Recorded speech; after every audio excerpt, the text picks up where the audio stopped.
Welcome back to the Travel Agency in a Year podcast. I'm your host, Rachel Kay, and we are on day 19 of the Travel Agency in a Year. It is kind of a serial podcast. Everything kind of builds on the previous episode. So if you're tuning in randomly in the middle of this at any point in time, anything you're confused about, I have discussed it in previous episodes. I will try to do my best to explain it as I go here, but we are in week 3. And the week 3, this is kind of like a companion to the Success Circle program that I have. And week 3 is about marketing, brand voice, that kind of stuff. And I haven't really, we do like the bigger picture things inside the Success Circle. So these episodes are more like little details. And a big thing that I express a lot in my live Q&As, my hot seat coaching, is you have to have consistency from your marketing all the way through your service. Otherwise, any time that you are not consistent is when you start to erode the trust of your clients, and they're less likely to rebook. Repeat business will go down. They're less likely to refer you. So these couple of episodes, I think yesterday we talked about tips for like maintaining a connection with your clients. Today we're going to talk about mistakes to avoid making. Hopefully, you're probably going to make them at some point or have. No big deal. But let's think about mistakes to avoid when working with your clients. So I only have 4 tips today. Yesterday was 10. Whew, yesterday was a lot. It went over the 20 minutes, just barely. So tip number 1, mistake that you're going to make, possibly, especially if you don't have a fully fleshed out ICA, or you're just a generalist and you're like, I'll book anything, and you aren't niche down. Failing to understand your clients. And I have a story of a man named Brady. No, it's not a man named Brady. Of a travel advisor who didn't get it and lost probably a lot of business. I'm not really sure. All right, let's set the scene. I believe it was January of 2022. It may have been 21. I don't really remember. I was at one of my clients' weddings. And they have become like friends of mine over time, and they still book repeat stuff with me. That's neither here nor there. But when I was at the wedding, I was sat at a table with the bride's uncle, who was like this giant man, like 7 feet tall, big guy. And he was this was like a Midwestern family. So they were like Midwestern nice. And I was having a grand old time, and he was telling me all these stories about all of his travels. And I was like, wow, that's fascinating. And he's like going all over the world, and he's getting ready to retire. And then he starts following me around, and he's like, hey, do you do cruises? And I was like, no, I don't know anything about cruises. I don't know anything about cruises. I do weddings. That's my specialty. If you want me to do cruises, I will mess it up. And he was like, well, our travel agent's retiring. And I was like, okay. And he said, there's about 40 of us that want to do 8 to 12 group trips a year. And a lot of them, we'll do all inclusive resorts, but we also want to do cruises. We want to do all kinds of different things. And we need a travel agent that can do that, but specifically cruises. That's like our number one thing. And I was like, let me see if I can find somebody that would be a good fit for you. And so I contacted an agent I knew, and I was like, hey, what do you know about cruises? I have an opportunity. It's going to be 8 to 12 group trips a year with this one group of people. It's going to be anywhere between 20 and 40 people at a time. And the agent was like, yes, I can do that. I'm super excited about it. And I was like, okay, great. And then I gave her the rundown of this person. I was like, this guy, because this agent knew how I did things. I said, this guy he's Midwestern. He's old school Midwest, wants to do phone calls, wants to be able to call you when he thinks of something. He wants to do a call to get to know you before he does anything else. He will want to do that because he wants to get to know you. Okay? Very Midwestery. That's a new term, Midwestery. please be sure to do a phone call. Well, I was CC'd in the emails. And this agent was like, you have to fill out all these forms before we can schedule a call. And then I'll send you my scheduler and da da da da da. And that guy just was like, I can't. I don't know you. I want to get to know you. Can we do a call? No, not unless you fill out this form. So that went away because that agent refused to heed my advice and refused to read that person's emails, who's like, hey, can we just do a call first? And they lost potentially a lot of business, like nice, steady business, like a good, possibly 10 to 15 years of just 8 to 12 group trips a year. And I still do some for like family members. And I've asked the bride, like, how's your uncle doing? Things like that. But that's a perfect example of failing to understand clients. Now, that could just be a misalignment of clients. I know that if it's a bigger opportunity, you might want to deviate a little bit from your boundaries when it's an opportunity like that. But if you fail to understand like what your clients are needing, do they need phone calls first? Do they need a video call? Do they need a portfolio that you can send or references? Like, make sure you understand that about your clients. All right, mistake number 2, not focusing on customer service. If you're just focusing on like booking things and being a booking agent, that could lead to not repeat business. Now, customer service doesn't mean being available 24/7 or anything like that, but do you have service? Like, do you offer customer service? Do you say, "Oh, that's a great question. Let's hop on the phone." For me, with my like destination wedding groups, as an example, because that's pretty much all I do right now.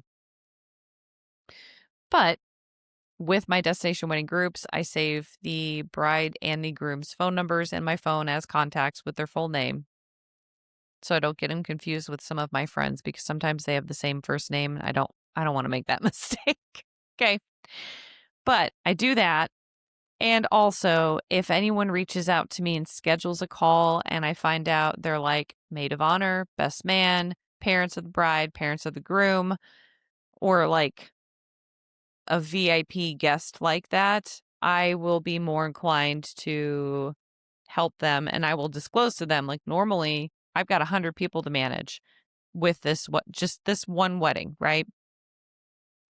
So I'm not going to answer every text right away and I'm not going to answer every random phone call. But now that I know that this is your phone number, if you have anything and you want to ask me a question via text, you can.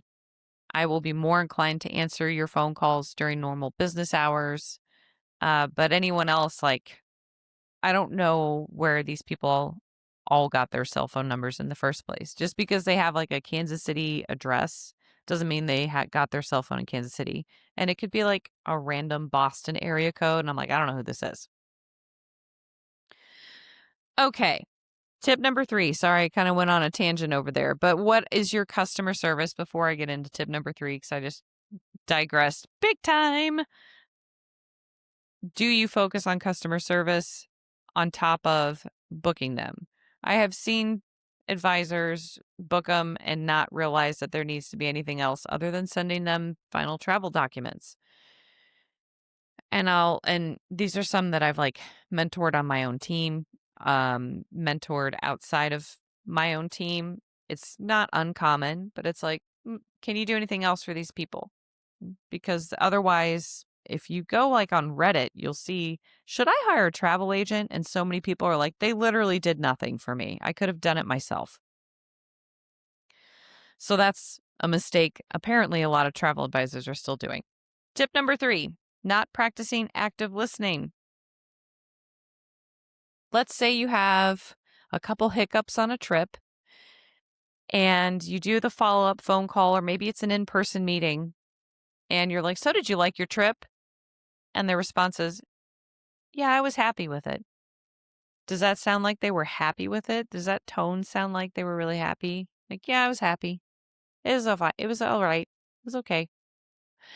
Um, I don't wanna do, like, body language cues because if you're listening on, like, Spotify or any other podcast app, whatever, you're not gonna pick up on it. But do they, like, look away? Do they compress their lips? Like, "Yeah, I'm happy with it." They're trying to keep something out. Like, they're trying to keep something in, sorry. They're trying not to tell you what they really feel. So, how are your active listening skills? Are you just going to hear "I was happy" and not pay attention to the tone, not pay attention to the body language if you're seeing them in person, and just be like, "Okay, well, they were happy," and then go on into like, "Well, let's just leave me a review then." Because they're going to be like, they don't care. Or if you hear that tone, "Oh, I'm sensing that it wasn't quite up to what your expectations were. Would you mind disclosing, was it my service? Was it the hotel standards? Like, what was going on here that caused you to not be over the moon about this trip?" So that's kind of more active listening because you're picking up on their tone and their body language. Tip number 4, under communicating, which is related to not focusing on customer service. You can have your hours of operations and availability. You don't have to be available 24/7. You can conversely be available 24/7 if that's how you want to roll in this business. I don't care how you have it set up. But if you don't tell people how you do things before they even start working with you, it will lead to dissatisfaction. So, as an example, almost always people are going to contact a minimum of 3 travel advisors before they select one. Please understand that. They're not just going to be like, "Oh, you're the greatest thing ever." So they may need a day or two before they decide to work with you.